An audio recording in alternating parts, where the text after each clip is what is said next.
Hello students, मैं राकेश कुमार सिन्हा फिर से आपके सामने मैथमेटिक्स ऑफ मैथमेटिक्स चैनल में स्वागत करता हूँ। जी मेरे दोस्तों, आज का टॉपिक फिर से जो सवाल बच गए थे फैक्टर एंड मल्टीपल से, तो आज आपके सामने फिर से बचे हुए सवाल को मैं बनाने जा रहा हूँ। क्लास 6 का है और क्लास 5 में भी है। लेसन नंबर 13 RS वर्ग का बुक देखेंगे तो मैथ स्टेप। जी मेरे दोस्तों, जो बच्चे मैथ स्टेप क्लास 5 का पढ़ रहे हैं उन बच्चों में आपको जरूर इस टाइप के सवाल मिलेंगे। तो आप लगे रहे बेटा, आप पढ़ते रहे, मन से पढ़ते रहे। और आज भी मैं रीजनिंग पूछने जा रहा हूँ। मेरे दोस्तों, मैं रीजनिंग क्यों पढ़ा रहा हूँ? आप सोच रहे हैं सर आप मैथ पढ़ा रहे हैं तो फिर रीजनिंग बीच में क्यों आप पूछ रहे हैं? तो बच्चों, ऐसा बात है कि माइंड सिर्फ 2 सब्जेक्ट से पढ़ता है, बाकी में तो याद करना पड़ता है। माइंड की बात कर रहे हैं, माइंड सिर्फ मैथ से और रीजनिंग से बनता है। माइंड का विकास एक्चुअली जब भी मैं बच्चा था, जब मैं आप लोग की उम्र का था, तो यार मैथ से हमें भी डर लगता था, रीजनिंग समझ नहीं आता था। लेकिन किसी ने हमें भी समझाया इस तरीका से कि मैथ से लड़ना सीखो, भागना नहीं। माइंड हमेशा बढ़ेगा, जब माइंड बढ़ेगा तो तुम्हारे सब कुछ मुट्ठी में। जी हाँ मेरे दोस्तों, मैंने वही किया, थोड़ा सा मेहनत किया, समझा, रीजनिंग बनाने की कोशिश किया। बहुत अच्छा लगता था, इंटरेस्टिंग लगता था। और उससे बनाते बनाते तर्क शक्ति, सोचते सोचते तर्क करने की, रीजनिंग का अर्थ होता है तर्क शक्ति बेटा। तो तर्क करते करते, विचार करते करते मेरी माइंड का विकसित अच्छा हुआ और आज मैं किसी स्कूल में एक अच्छा शिक्षक के पद पर काम कर रहा हूँ। तो गाइज, मैं भी चाहता हूँ कि आप भी उस तरीका से माइंड को विकास करें। तो माइंड को विकास करने के लिए किसी से मदद ना ले, खुद से कोशिश करें कि इस सवाल का आंसर रीजनिंग में क्या हो सकता है, कितना हो सकता है। जब एकदम हार गए तो आप अपने बड़ों से पूछ सकते हैं। तो पहले कोशिश आप खुद करें और हमें सॉल्व करके कमेंट्स बॉक्स में जरूर बताएं सर इसका आंसर ये होगा, नहीं होगा तो मैं खुद आपको आंसर बताऊंगा। तो आप आज का सवाल कुछ अलग है, तब तक इस सवाल को पढ़ते हैं, अगले सवाल आपको रीजनिंग मिलेगा। तो इस सवाल को पढ़ने के लिए सवाल आपको क्या है कि स्क्रीन पर आपको जो सवाल दिख रहा है कि 527 एप्पल्स है, 647 पीयर्स है और 748 ऑरेंजेस है। कहीं है 527 एप्पल्स का मतलब नंबर ऑफ एप्पल्स, एप्पल गिनकर बोला गया है। 527 एप्पल्स है। पीयर्स कितने हैं? 646 पीयर्स है, नाशपाती। और 748 संतरा है जो कहीं कॉर्नर पर रखे हुए। मान लीजिए किसी गोदाम में या कहीं कमरे में कोई खास दिन किसी ने या आपके घर के पापा ने एक आध बोरा वहां रख दिया। इस कॉर्नर में आपको, इस कॉर्नर में रख दिया एप्पल्स, इस कॉर्नर में रख दिया आपको पीयर्स और इस कॉर्नर में आपको रख दिया है ऑरेंज। मान लिया जाए 3 कॉर्नर में आपको रखा हुआ फल। तो सवाल पापा ने ये कहा कि बेटा एक काम करो कि पॉलिथीन ले लो, साइज अलग अलग, पॉलिथीन के अलग अलग साइज मान लिया जाए। तो पॉलिथीन में एक पॉलिथीन तुम ऐसा चूज करो कि उस पॉलिथीन में उतना ही एप्पल भरो शुरू में जितना अंत में भी होना चाहिए। अंत में भी कहने मतलब कि अगर 5-5 रखते हो तो अंत में भी 5 बचना चाहिए। तो ऑरेंज में मेरे पास 527 है, अगर हम 5-5 रखते तो 525 तो कंप्लीट हो जाएंगे। लेकिन दो एप्पल बच गए, पापा का अनुसार तो मेरा फेल हो गया मेरा सिस्टम। तो मैं क्या करूंगा, अब एक तो समझ में नहीं आ रहा है, चलो एक को तुम किसी तरीका से 2-2 मतलब अधिक से अधिक, पापा ने ये बोले कि एक करना है, एक करना है तो तुम लोग कर सकते हैं। अधिक से अधिक जो जितना पॉलिथीन में मैंने एप्पल्स को रखा उतना ही संख्या में पीयर्स को भी रखना है और उतना ही संख्या में ऑरेंज को भी रखना है। अगर हम 10-10 रखते हैं तो 520 रख सकते हैं, 7 बच गए। 18, 15, 17 अपने मर्जी से हम कितना रखें। अब यार हमको समझ नहीं आ रहा कितना रखें कि तीनों के तीनों में से पॉलिथीन में बराबर बराबर आना चाहिए, किसी में एक भी छूटना नहीं चाहिए। तो इस टाइप के सवाल को सबसे पहले समझने के लिए आप इसको समझो। सबसे largest number of fruits which are put in the bag, clear ना? तो ये बताना कि सबसे ज्यादा से ज्यादा संख्या फ्रूट्स का क्या रखा जा सकता है प्रत्येक हिप में। हिप मीन्स ढेर होता है, हिप मीन्स ढेर, कई सारे फ्रूट्स मिल जाते हैं, ढेर लग जाता है, उसको ढेर कहा जाता है। तो ये बताना है कि प्रत्येक हिप में हम जो पॉलिथीन ले रहे हैं, प्रत्येक पॉलिथीन में, चाहे ये पॉलिथीन हो चाहे वो पॉलिथीन, प्रत्येक पॉलिथीन में सेम नंबर का फ्रूट्स होना चाहिए। अधिक से अधिक ग्रेटेस्ट नंबर में होना चाहिए फ्रूट्स, एक एक फ्रूट्स नहीं, 10-10, 20-20, 25-25, 50-50 जो आपकी मर्जी जितना ले, लेकिन याद रखें अंत में भी सब में से उतना ही होना चाहिए। यानी हम वो संख्या निकालेंगे जो इसको एग्जैक्टली काट देगा, उसी नंबर से इसको भी काटेगा, इसी नंबर से इसको भी काटेगा, यानी तीनों का निचोड़ निकालेंगे। तीनों को काटने वाली वो कौन सी संख्या जो तीनों को एग्जैक्टली काट देगा, ऐसी संख्या बताने के लिए मैं क्या करूंगा, HCF निकालूंगा। HCF ही एक ऐसी संख्या जो तीनों को पूरा एग्जैक्टली काट सकता है।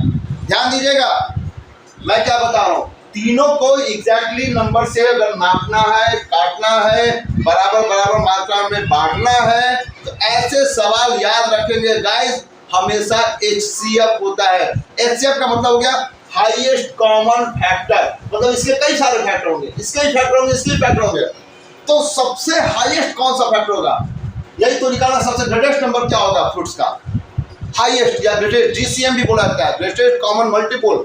तो बहुत सारे मल्टीपल्स होंगे इसके, उसमें से हाईएस्ट मल्टीपल्स कौन है, तो ग्रेटेस्ट मल्टीपल जो भी होंगे इसके, तो उसको कहा जाता है HCF निकालकर बनाने की विधि है। तो इसका कुछ करना नहीं है बेटा, बस केवल निकालना क्या है, number of greatest number of fruits.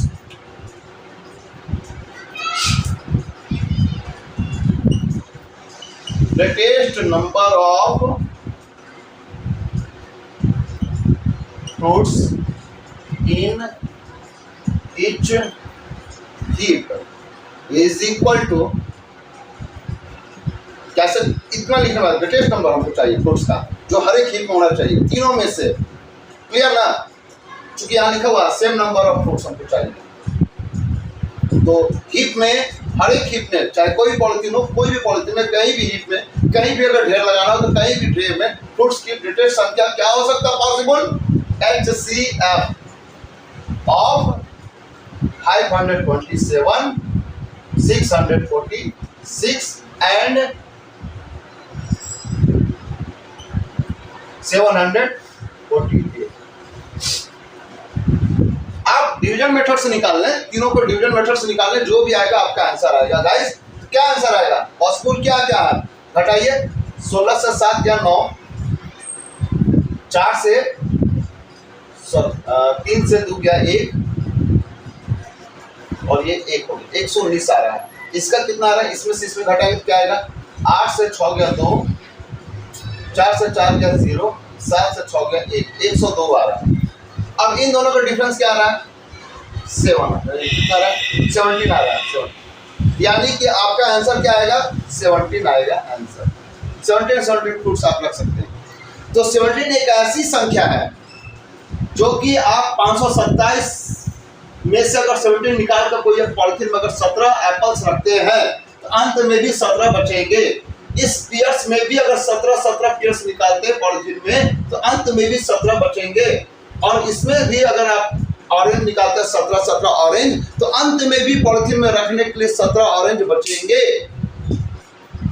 Clear ना गाइस, ये ना सवाल कहा गया था कि ऐसी संख्या बताओ जो तीनों में से बराबर हिप्स बन सके फ्रूट्स का। और अब ये बताना है सवाल में, चलो वो मालूम हो गया, हर एक हिप में हमें अधिकतम हमें 17 चाहिए, ना 17 से ज्यादा नहीं, ना 17 से कम।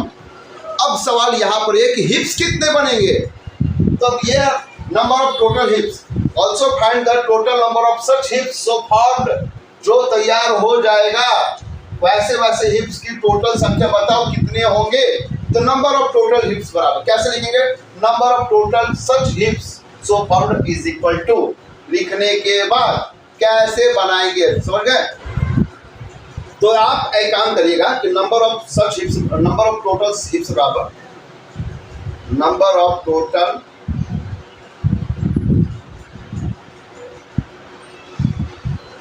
सच हिप्स बराबर आप क्या करेंगे कि 527 में चूंकि 17 से तो कट जाएंगे, कितने बार कटेंगे उतने पॉलिथीन बनेंगे, 17 से वो भी कटेगा, 646 के अंदर जो है 17 कितने पॉलिथीन निकालेंगे उतने सारे आपके हिप्स बनेंगे। 748 में भी 17 कितने होंगे उतने सारे हिप्स। अब आप भाग दे कर आप इसको लिखकर जोड़ दे टोटल टोटल आपका आंसर हो जाएगा।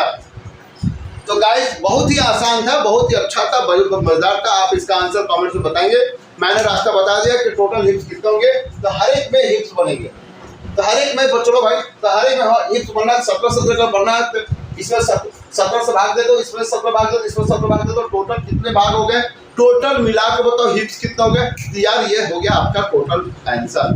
तो गाइस अगला सवाल फटाफट पढ़ते हैं, और वो भी रीजनिंग। आज का गजब का रीजनिंग है। आप बेसिक दिमाग लगाएं, अकेले दिमाग लगाना, अकेले न बने तो आप भैया से, दीदी से, आंटी से, मम्मी से, चाची से, पापा से, अंकल से पूछ सकते हैं, लेकिन कोशिश पहले आपकी होनी चाहिए। और दिमाग लगाए, आप बना सकते हैं, हिम्मत चाहेंगे तो बना सकते हैं, लेकिन दिमाग लगाना होगा यार। तो जो बच्चे दिमाग लगाएंगे, दिमाग उसी का तो बढ़ेगा।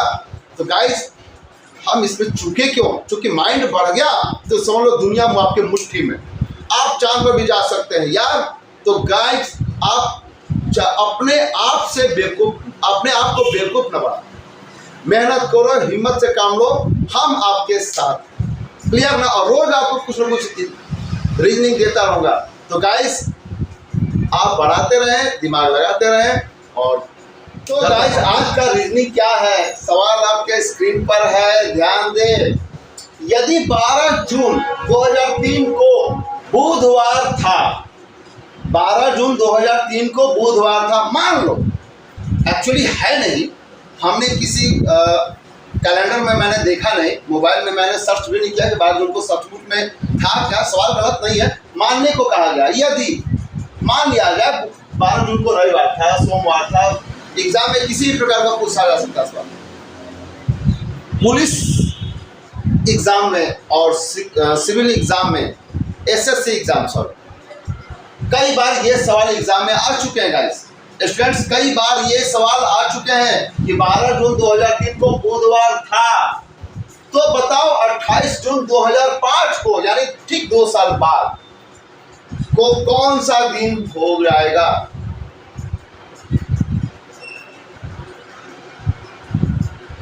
होगा, कर देते हैं, होगा।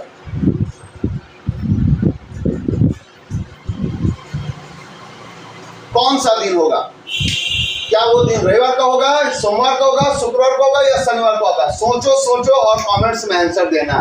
क्लियर ना गाइस? चलिए आगे। तो आपके स्क्रीन पर क्या सवाल दिख रहा है गाइस? आज का सवाल फिर से ये दिख रहा है कि पता लगाना है सबसे लंबा से लंबा टेप की लंबाई निकालिए, यानी कि रस्सी मान लिया जाए कि रस्सी की लंबाई निकालिए जो नाप सकता है, जिसका यूज किया जा सकता है नापने के लिए। Exactly the length of 7 metre, 7 metre exactly length को नापना है। लंबा से लंबा टेप की बात किया मैंने। 3 मीटर 85 सेंटीमीटर को भी नाप लेना है, उसी लेंथ, उसी टेप की लंबाई से, और उतना ही बड़ा टेप की लंबाई से एग्जैक्टली इसको भी नाप लेना है। तो आपको दिमाग में याद आ रहा है कि यार 7 का मतलब 7 एक्चुअली मीटर है, कोई सेंटीमीटर, कोई सेंटीमीटर मीटर, दोनों में। सबसे पहले आप कन्वर्ट कर लीजिए सबको सेंटीमीटर में, लिख देंगे सॉल्यूशन में। सबसे पहले सॉल्यूशन लिखो, उसके बाद हम बात समझाते हैं। कन्वर्टिंग दी गिवन लाइन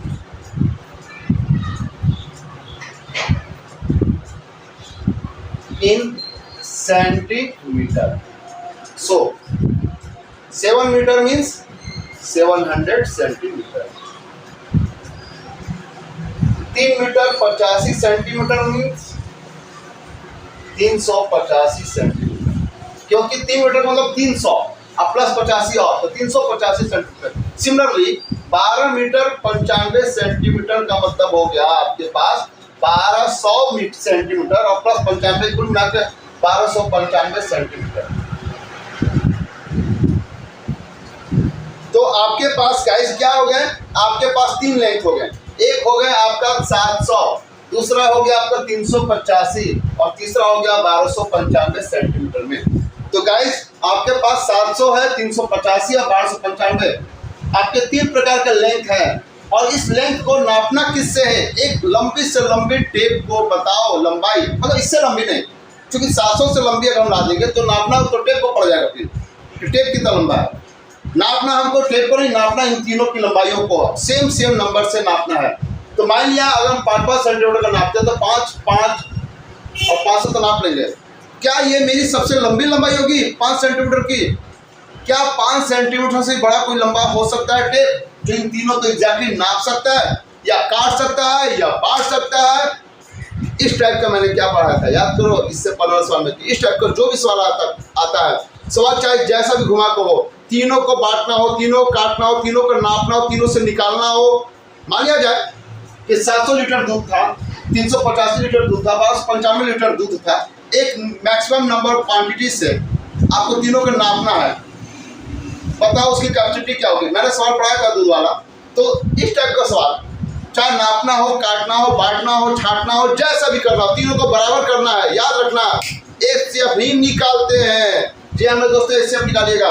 तो required longest tape is equal to HCF of 700, 385 और 1295 आंसर। बस डिवीजन मेथड से आप निकाल लें, सबसे आसान तरीका है। तो गाइस उम्मीद करते हैं कि आपको सवाल बनाना आपको है, दिमाग आप लगाएंगे। मेन क्या होता है, समझाना। क्वेश्चन अगर समझ में आ गया तो आंसर आपके मुट्ठी में। तो आपको क्वेश्चन समझा दिया कि करना क्या, कुछ लिखना नहीं है, बस क्या करना है, required longest tape, required the length of longest tape is equal to, solution में क्या लिखना है,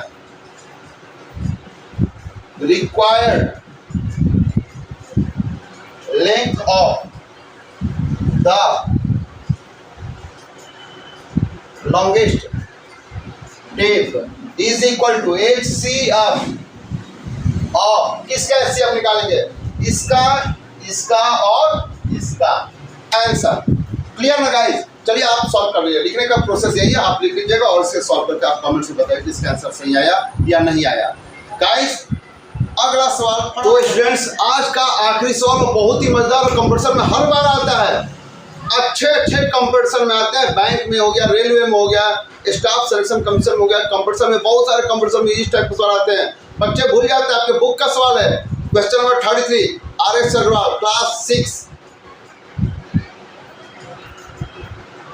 तो गाइस इस टाइप के सवाल को कैसे बनाते हैं, आप सबसे पहले सवाल को समझे कि एक रेक्टेंगुलर आकार का कोई कोर्टयार्ड है, यानी आंगन है, जो 18 मीटर 72 सेंटीमीटर लंबा है और 13 मीटर 20 सेंटीमीटर चौड़ा है। इसको इतना लंबा चौड़ा एक आंगन को ढकना है, पेव करना, ढकना है एक स्क्वायर टाइल से।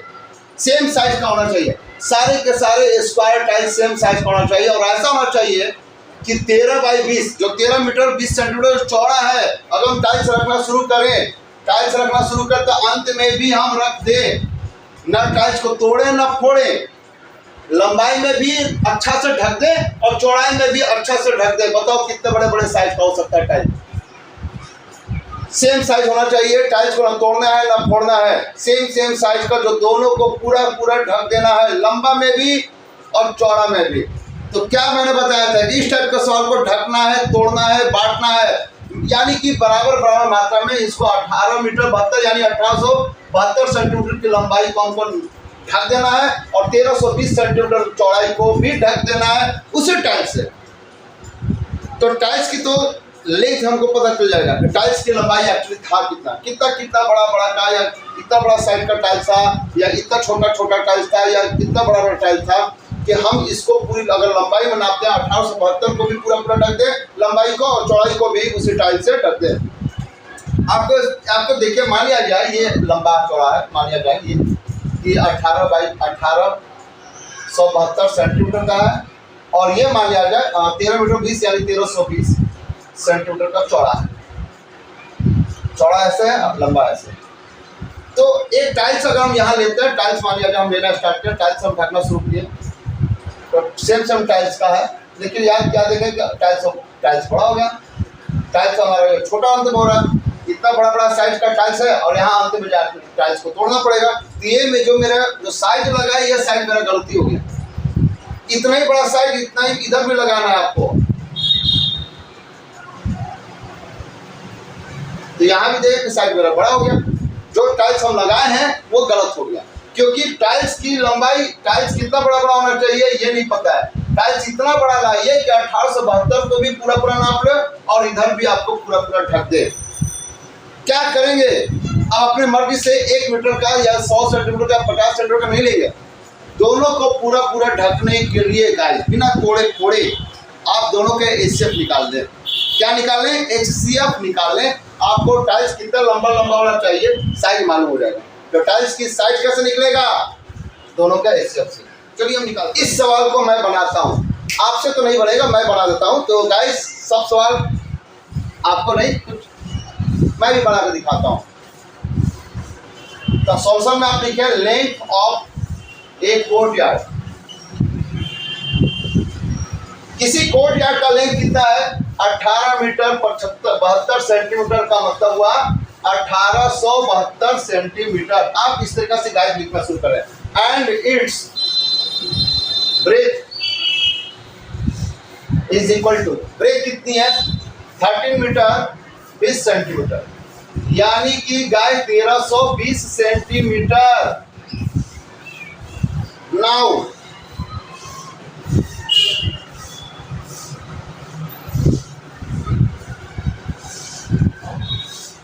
required length of the tile which can measure the length and breadth, measure the length and breadth exactly हमको बिना तोड़े फोड़े लेंथ और ब्रेथ को मेजर कर सकते हो। वो क्या होगा? एचसीएफ होगा यार। एचसीएफ किसका? 1872 और 1320। 1872 और 1320 का मैं क्या निकालूंगा? आप एचसीएफ निकालेंगे। तो कितना आएगा एचसीएफ? सॉल्व करते हैं।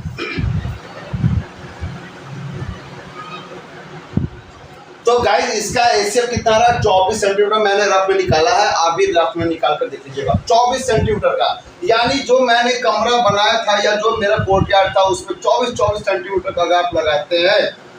24 सेंटीमीटर लंबा वाला टाइल्स, 24 सेंटीमीटर लंबा वाला टाइल्स निकालते हैं। तो 24 इसको भी पूरा का पूरा कवर कर लेगा। और 1320 में भी अगर लगाते हैं 24 के बगल में देखिए 24 सेंटीमीटर का 24 सेंटीमीटर का 24 सेंटीमीटर 24 सेंटीमीटर का आपका पूरा का पूरा 24 में आपका पूरा कट जाएगा। 24 को पूरा का पूरा लंबा में भी और चौड़ा में भी आपको पूरा का पूरा ये कवर कर लेगा ये टाइल्स। 24 सेंटीमीटर हर साइड। और ये 24 जो है आपके स्क्वायर साइज का है टाइल्स, यानी 24 लंबा और 24 चौड़ा वाला, यानी स्क्वायर टाइल्स का जो है आपका टाइल्स की लंबाई है।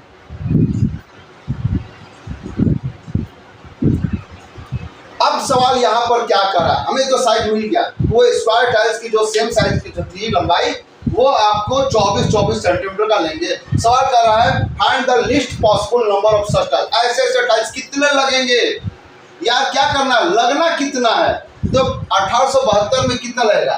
भाग देकर निकाल लो। और इतना में कितना लगेगा? ये भी भाग देकर निकाल लो। तो ये तो केवल पूरा का पूरा ढक्कन ही दिया। कहने मतलब कि अगर इस बोर्ड को हमको अगर ढकना है, केवल लंबा को और चौड़ा को ढक देंगे तो क्या पूरा बोर्ड ढक जाएगा? तो नहीं, पूरा बोर्ड को ढकना है, यानी पूरे कोर्टयार्ड को ढकना है। तो पूरा कोर्टयार्ड मेरा कितना एरिया था, और उस एरिया को कौन ढकेगा? इसका एरिया, टाइल्स का एरिया। तो पूरे कोर्टयार्ड का एरिया से आप जो है एक टाइल्स के एरिया को डिवाइड कर दे तो नंबर ऑफ टाइल्स निकल जाएगा। कैसे लिखेंगे? Number of such tiles equal to such tiles. जो टाइल्स आपको बिछाना है उसकी टोटल संख्या कितनी होगी? तो बिछ का रहा है आपको, कहाँ बिछाया जाएगा? कोर्टयार्ड में। Area of courtyard, area of the courtyard. The लगा इसलिए कि एक कोर्टयार्ड शुरू में यूज करते हैं, क्योंकि कोर्टयार्ड एक था, उसी कोर्टयार्ड की अगर बात करना है तो द लगाते हैं। एरिया ऑफ द कोर्टयार्ड, उसी कोर्टयार्ड का एरिया में हमको बिछाना क्या क्या है? टाइल्स का एरिया। आप जब बिछाएंगे तो एरिया में आप कवर करेंगे। जब आप कहीं पे ईंटा बिछाते हैं, किसी गली मोहल्ले कमरे में कुछ भी अगर बिछाते हैं तो क्या ढकते हैं आप? एरिया ढकते हैं। पैरामीटर में एरिया, तो तो पूरी कितनी संख्या निकालना है, तो हमेशा याद रखेंगे जिस चीज को ढकना उसका एरिया, जिससे ढकना है उसका एरिया। तो ढकना हमें किससे है, टाइल से। तो area of each square tile, हर एक स्क्वायर टाइल का एरिया से, चाहे कोई भी एक स्क्वायर टाइल के एरिया से आप जो है ढक देंगे। तो कैसे ढकेंगे आप देखें, 1872 लेंथ गुना ब्रेथ, रेक्टेंगुलर कोर्टयार्ड है ना, तो रेक्टेंगुलर कोर्टयार्ड का एरिया कितना होता है, लेंथ गुना ब्रेथ, लेंथ ये है ब्रेथ ये है, और स्क्वायर टाइल्स का एरिया कितना है 24 है, और ब्रेथ भी 24 है, यानी साइड गुना साइड। अगर एक साइड 24 का है तो अगला भी 24 का ये स्क्वायर में। अब आप इसे गाइस काट लें, जरूर कटेंगे, काट लें। 8 से कटेगा 3 बार में, 8 से कटेगा 8 दूनी का 16, बचा कितना 2, 27 हो गया। 8 तरीका 24, बचा कितना 3, 8 का 32, 8 से कट गया। 3 से भी काट दें, 3 से कट जाएगा, 3 7 21 और 3 और 24, 78 बार में ये तो कट गया। अब रह गया, इससे काटते हैं। 8 से कटेगा 3 बार में, 8 से कितना कटेगा 8 1 जाए 8, बचा कितना 5, 52, 8 छक 48, 49 50 51 52, 4 बढ़ गया, 8 25 40, 4 बढ़ता तो 0 गया, 8 40।